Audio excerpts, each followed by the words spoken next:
Welcome to A Canadian Investing in the U.S., a podcast and YouTube channel focused on Canadians buying real estate with host Glenn Sutherland. Welcome to another episode of A Canadian Investing in the U.S. This week my guest is Colton Lukey. Colton, tell me a little bit about yourself. Hey Glenn, so first of all, thanks for having me on your podcast. Oh, no problem. I started investing in real estate in 2016. I'm originally from the Niagara region, so near Niagara Falls and near Buffalo for your American viewers. Yep.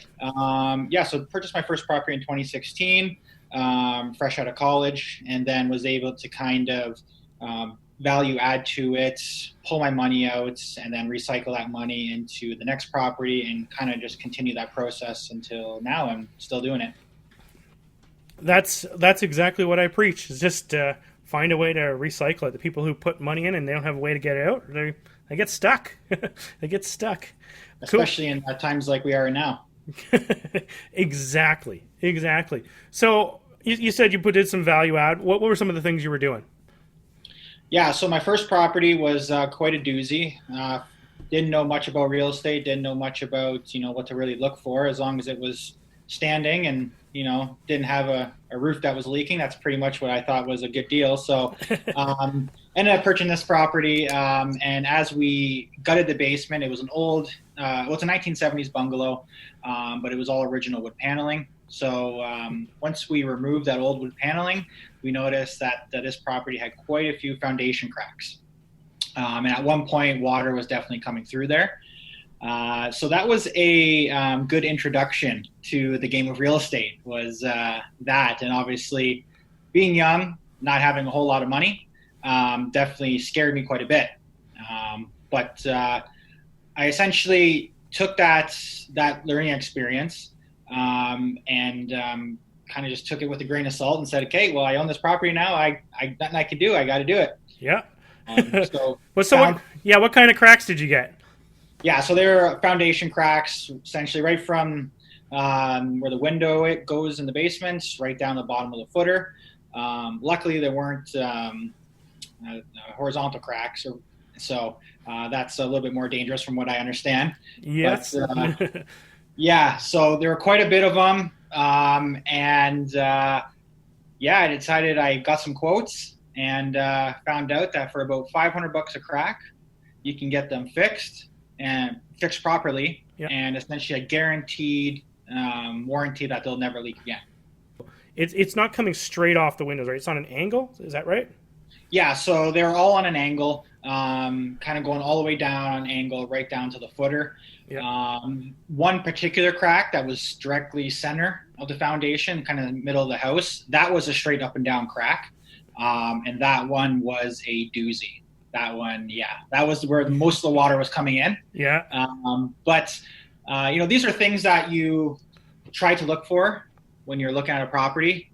But when you're a beginner, you only know so much. You only know what to look for so much. And these cracks essentially were vertical, but slightly like on a 45. Yeah. Which are the cracks you want to have if you have foundation cracks. Yeah. From what I understand, after working with a few of these projects, if you got horizontal cracks, that means that there are pressure going against the foundation, and that's going to require work from the outside and the inside. So you're digging up quite a bit of landfill, and it's going to cost tens of thousands of dollars. Where if your cracks are vertical, or slightly on a 45, majority of the time you can actually get them filled from the inside, fixed properly, and you never have to worry about them again. So you said it was $500 for the ones that were the corner cracks off the windows. Was it the same price for the vertical cracks right from top to bottom? Same price, yeah, because of what they could fix it from the inside. Okay. And you've never had to deal with the horizontal ones, right? I have not. No, one of my bread and butters is sticking with poured concrete foundations. Yeah. Which if you get horizontal cracks in those, then that's a very big serious issue. But those horizontal cracks usually are more popular in the brick pre-1960 foundations. Yeah. I'll tell a quick story. I bought a property, a semi, I don't know, it's probably like 5 years ago in southeast Cambridge, and that whole area they used brick or those concrete block foundations in them. Lucky me, I had a finished basement that I couldn't see what was behind it, but as soon as the spring came or fall came, anytime there's a lot of water, that basement would just get soaked. And I ended up ripping the wall off to figure out what was going on, and I discovered it was all the concrete block. And what I ended up having to do, whoever bought that property from me, they were lucky enough to buy a property that has been wrapped. I had to dig up the whole place. That's why they dig this like tunnel around it. It's like not that wide, like 2 feet. And then they go around the whole property. And, well, it's a semi, so halfway around, well, most of the way around. And then they redo all the. I am not a professional at this sort of stuff at all, but the new weeping tile. That's the word I was looking for. They redo all the weeping tile, and then they put a nice black thing on the side. Well, a whole bunch of glue stuff, and then black stuff. These are the technical terms. And then, after that, you're in for, I think it was like $6,000 or $8,000, and you've got a nice dry basement, ideally.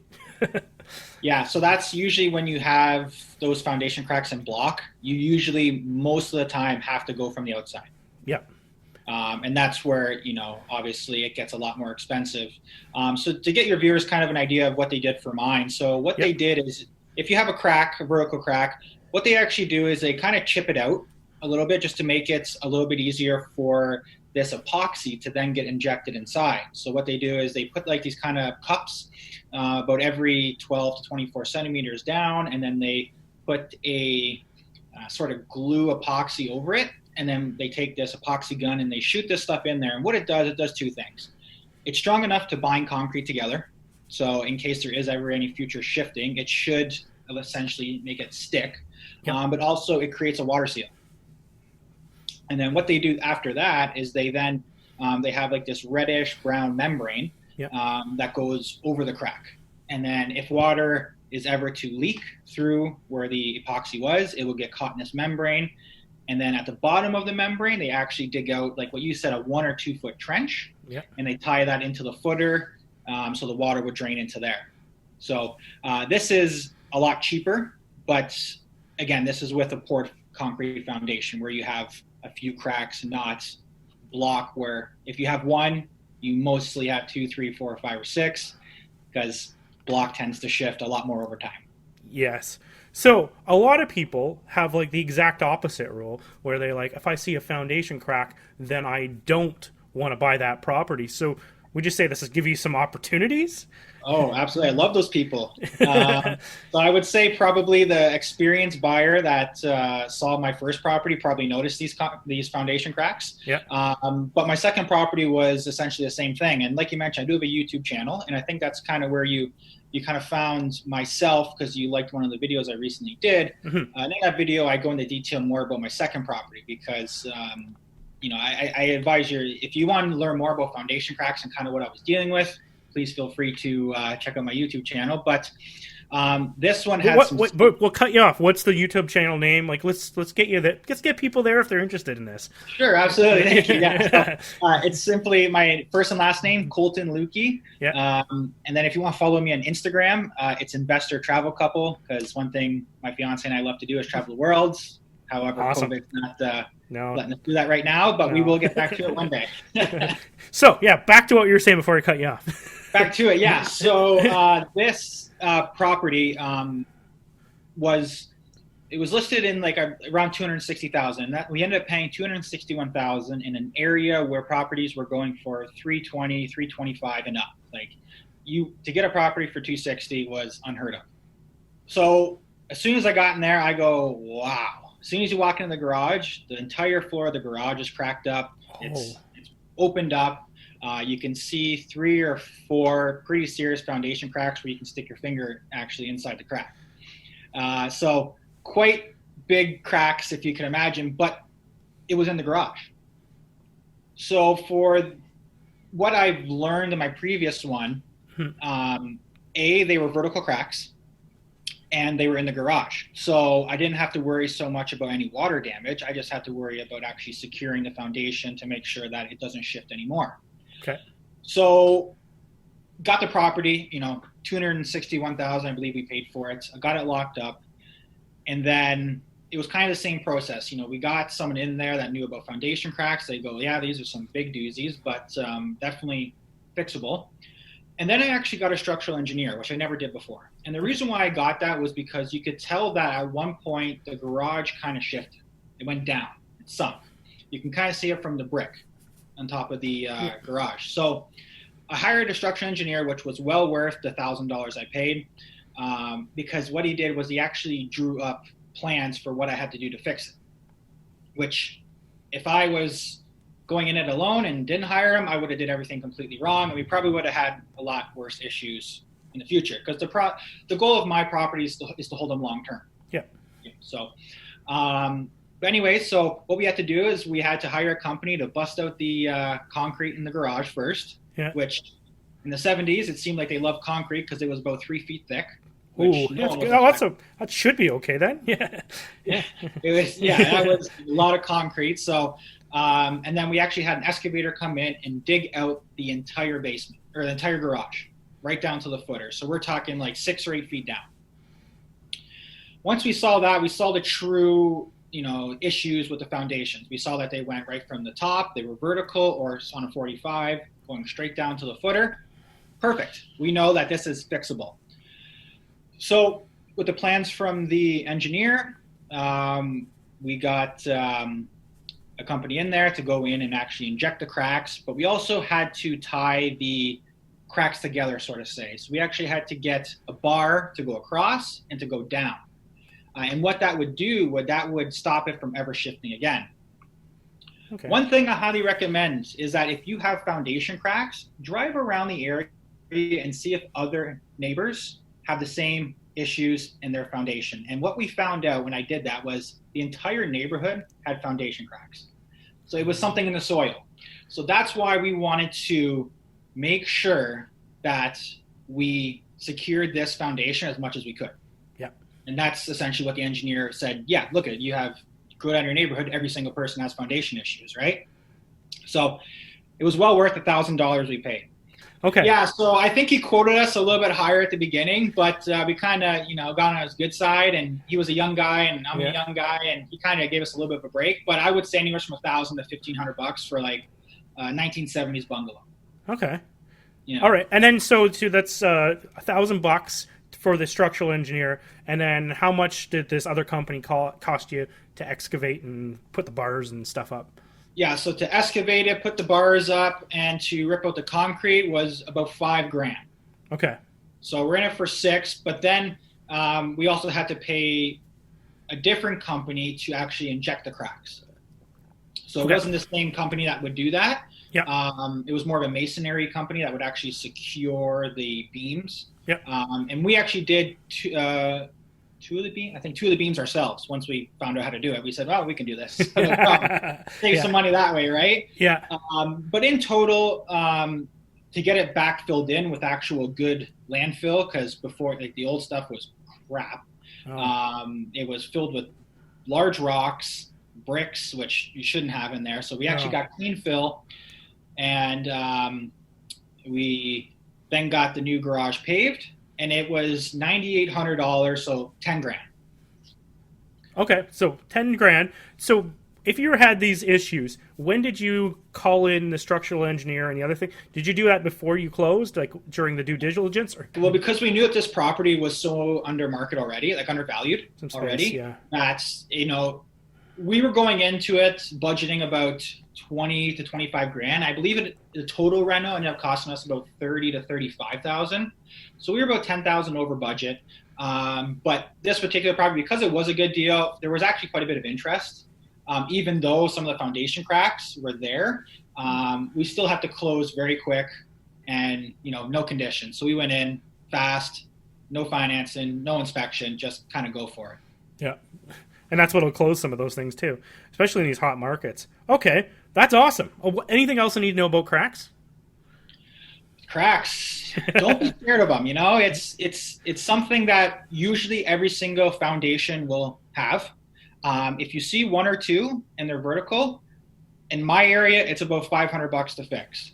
Okay. If you start getting them where they're horizontal, that's a little bit more cause for concern. Be careful. Make sure you get a good home inspector that's experienced with foundations, because that could save you tens of thousands of dollars.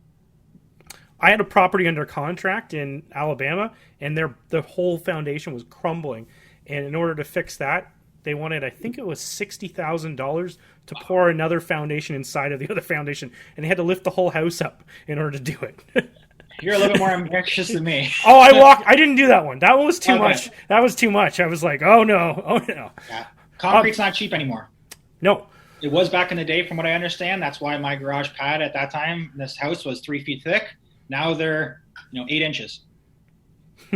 Yeah. So this is like a great opportunity to fix a problem, create some value. When you're doing your projects, are there other value adds that you try to add into the property? So majority of my value adds, I try to do strategic renovations. So I always tend to paint cabinets. I'll put a new countertop in there. I will always try to go in and tile tub surrounds or shower surrounds. A big value add for me is adding bedrooms. Yes. So a property I purchased in Welland, Ontario last May, I got it for $260,000, and it was a 3-bedroom up, 1 bedroom down that was owner occupied. So we got in there. We inherited the upstairs tenants, which are fantastic. They're still there and they're doing great. But the downstairs had a great layout, or a great possible layout. It could be very good. So what I did is I went in there and I go, all right, so we can rent a 1-bedroom for $1,000, or we can put in our bedroom right here by just putting in a window. So, $1,000, maybe $1,500, and I can now get $1,400 a month for rent. So that is another huge value add. Is I would definitely go in. It's the easiest in basement apartments, and if you see a 1-bedroom and it's a 1960s, 70s, 80s bungalow, you can usually get away with 2 or 3 bedrooms down there. And that right there will increase value by tens of thousands of dollars. So this renovation, I have a vlog on my YouTube channel that your viewers can also check out. Yeah. We spent, I think, $9,000 on this entire reno. So we were in it for essentially $259,000. 3 months later, got it refied for $335,000. Yeah. Right? Just by adding bedrooms and some paint. Yeah. And one thing I did catch is you painted the cabinets, which that's one thing I preach for rental properties is if you're going to replace the cabinets, do it before you sell it. Don't do it for tenants, because you won't get any difference in rent, at least where I've been renting, and you're just it won't be perfect when you go to sell it. It might be really close, but it's still not brand new, and you'll do better with brand new when you go to sell. Yeah, and unfortunately, tenants, it's not their house. I mean, I have great tenants; they're all fantastic, but it's not their house, and they're not going to take as good a care of it as I would. Oh, even my house where I live right now, I've only been here for 3 years. It's a brand new build, and it's not pristine. Like, I have kids. Kids do stuff. There's paint or marker on the wall right here. Oh, no. Yeah. Anyway, no, that's great. I love this stuff. If people want to get a hold of you, what's the best way to do so? Yeah, so definitely, always feel free to comment on my YouTube videos, but the easiest way is usually to either email me at coltonlukeybusiness@gmail.com, or again, DM me on Instagram at investortravelcouple. I'm always posting on social media, always checking my Gmail. So if your viewers have any questions or any opportunities that they want me to look at, please feel free to contact me. That's awesome. That's a great invitation too, especially someone who's seen some of these cracks. You're like, what do you think of that one? Yeah. Awesome. Thanks so much for coming on the show. Really appreciate it. No, thank you so much for having me, Glenn. Thank you very much.